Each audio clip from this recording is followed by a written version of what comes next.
In getting ready to launch my podcast, I was asking a friend, what do you struggle with most when it comes to wellness?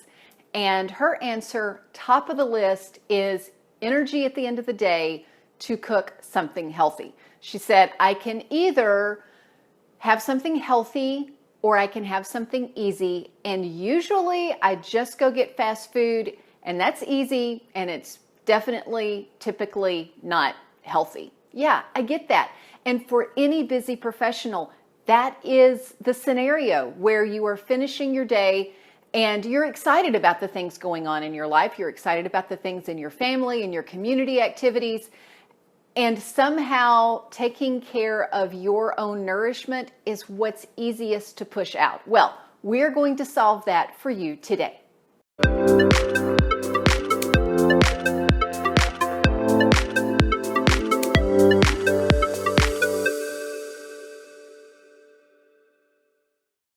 Welcome, I'm Sheri Traxler with Nourish Life, author of Go Forward, 28 Days to Eat, Move, and Enjoy Life God's Way. I want you to make sure that you have subscribed and click that notification bell, because I am in a series right now of what to do when you are tired, when you are pressed for time and you're just like, I don't have time to live healthy. What do I do? How do I fit this into my busy lifestyle? That's what I'm covering in this entire mini series. When it comes to healthy eating, there are two absolute things that have to happen. One is planning. Second is preparation. So let's talk about the planning first. And it doesn't matter who plans. You don't have to be the one to plan. It's negotiable who does that. So your version of planning can be, let's just hire in a catered service. I have two friends who have made that their business. They love to cook. That feeds their soul to cook for people. So they have a business where, yes, they cater for events, but they also cater for busy professionals. So you don't even have to plan it other than telling them, these are the types of foods that I like. These are any particular food sensitivities or allergies or nutrition goals that I have.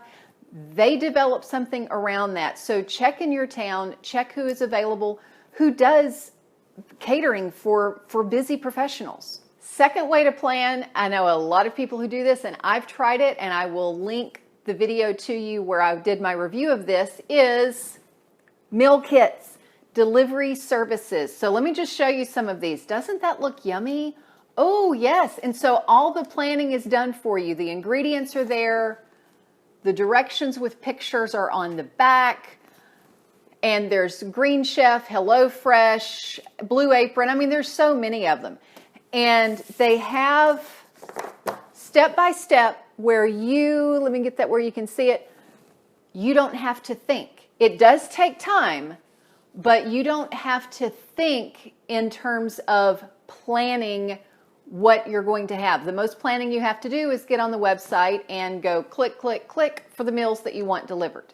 Third version of planning, this is the one that I personally use, is creating a rotation list. So let me step you through this a little bit, and this is a template that I'd be happy to share with you. You can just email me, sheri@theveryolife.com, and put in their menu template, and I will get that to you. So this is a menu template that I created for me personally, and now I use it with all of my clients. And it's a week of planning meals. If you want to get really fancy and savor your meals, it's even set up where you can do courses, like course 1, course 2, a 3-course meal, or just put down, here's what I'm going to have, like a powerful plate, which there's a section in here, of course, for reminding you about a powerful plate. And then I have the grocery shopping list at the bottom. So from a planning standpoint, you plan the week, you plan your grocery list.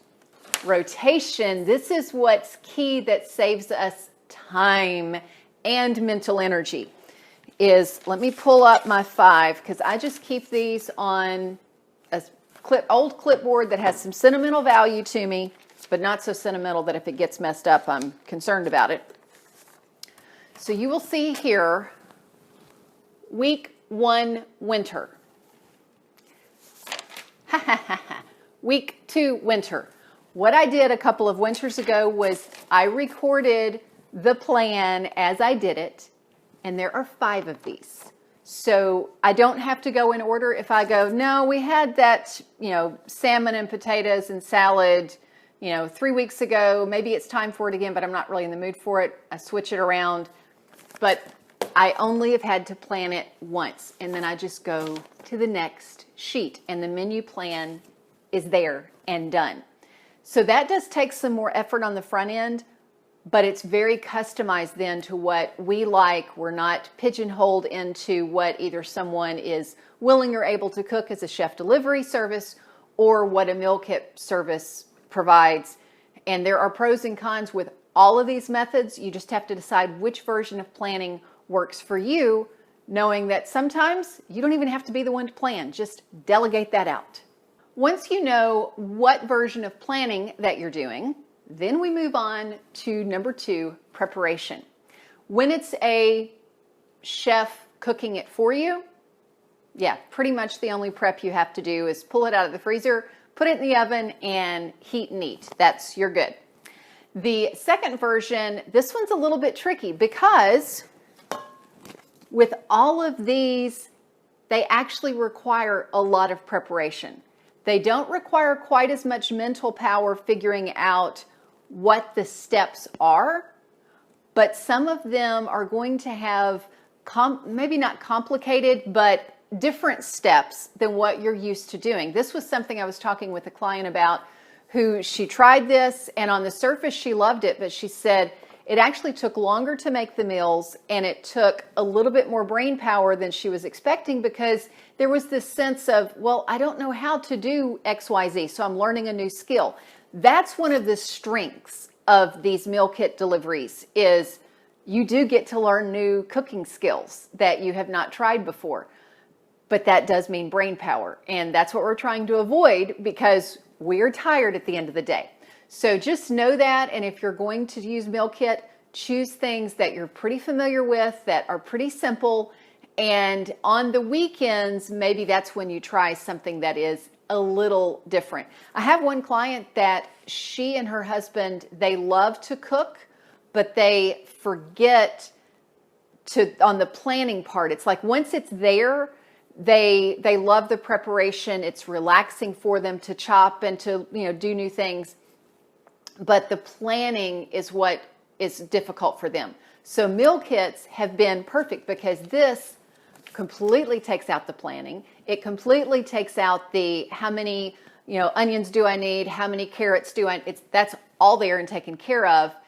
And then she's able to do the preparation, which is not a brain drain for her. So you do you.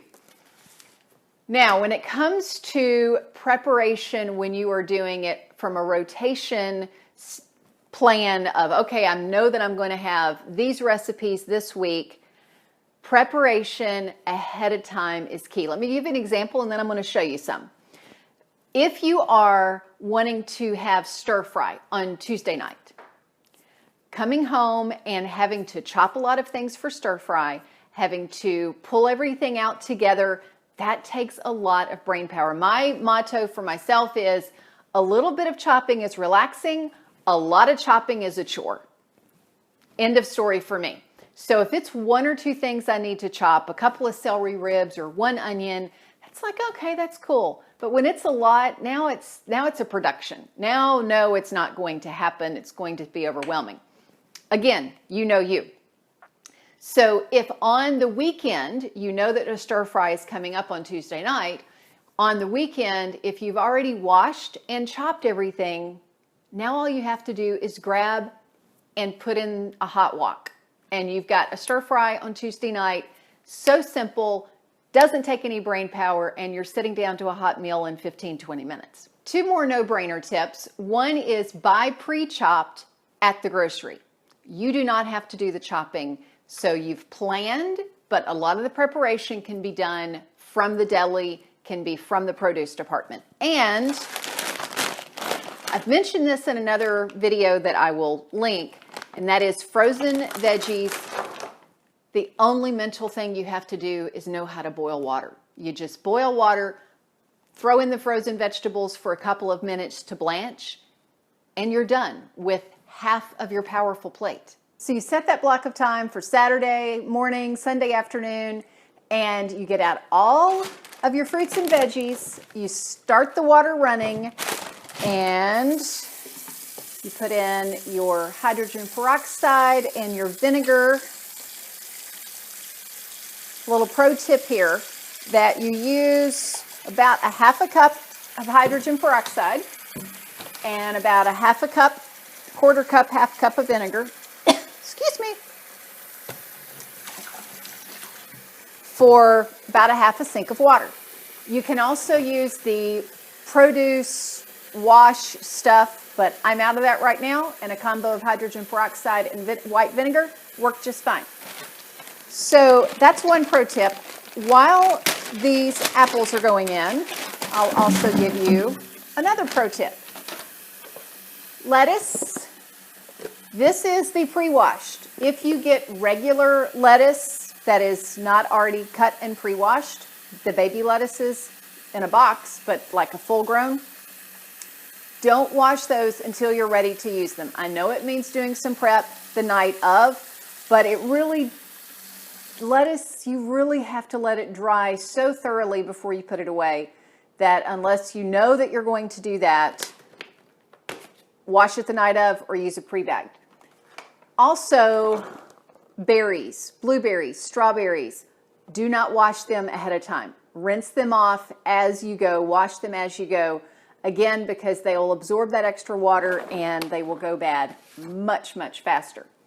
The other benefit to having all of these fruits and veggies all washed ahead of time is that it gets it all done, yes, so it makes it easier to grab and go, which makes healthy snacking easier during the week.